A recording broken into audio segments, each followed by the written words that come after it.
রহমতুল্লাহ viewers দেখতে পাচ্ছেন আখড়ার programme শেষ করে আসছি সাইকেলে।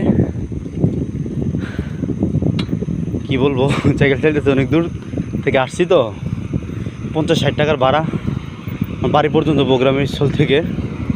প্রোগ্রামটা ছিল বাংলাদেশ খেলাফত যৌবনদেশী প্রোগ্রাম আখাউড়া থানার মধ্যে আর কি। একটা মাহফিল ছিল, মাহফিলের মধ্যে আমরা সদস্য সংগ্রহ করছি, পাশাপাশি কিছু আল্লামা মামুন হক সাহেবের কিছু বইগুলো কিছু বিক্রি করছি এই আর কি। এখন ভিউটাও তো সুন্দর লাগতেছে, রাত্রের ভিউটা।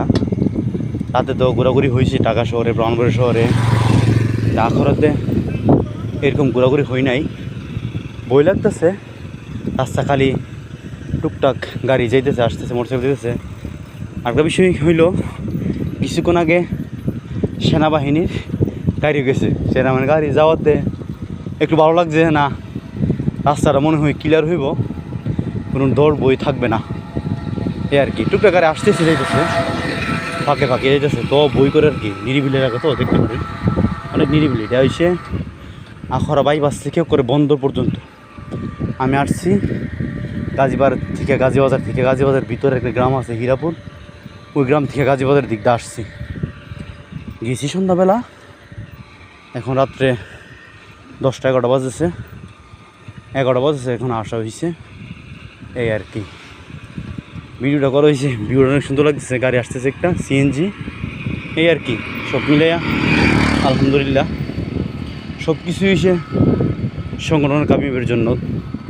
আপনারা যারা ভিডিওটা দেখবেন বিশেষ করে দোয়া করবেন, বাংলাদেশ খেলাফত যুবদেশ যেন বাংলাদেশের মধ্যে একটা বিপ্লব ঘটাতে পারে।